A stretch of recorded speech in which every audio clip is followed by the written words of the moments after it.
Most heart murmurs aren't not kidding. However, in the event that you think you or your kid has a heart murmurs, plan to see your family specialist. Your PCP can advise you if the heart murmurs is guiltless and doesn't need any further treatment, or if a hidden heart issue should be additionally analyzed. Causes.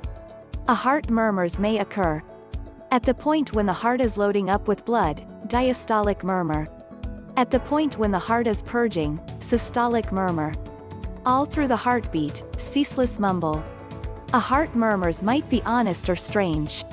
Honest heart murmurs. An individual with an honest mumble has an ordinary heart. This kind of heart murmurs is regular in infants and youngsters. And honest murmurs can happen when blood streams more quickly than ordinary through the heart. Conditions that may cause quick blood move through your heart, bringing about a guiltless heart murmurs, include active work or exercise, pregnancy, fever, not having sufficient solid red platelets to convey satisfactory oxygen to your body tissues, sickliness, an excessive amount of thyroid chemical in your body, hyperthyroidism, periods of fast development, like puberty. Honest heart murmurs may vanish over the long haul, or they may last as long as you can remember while never bringing on additional medical conditions.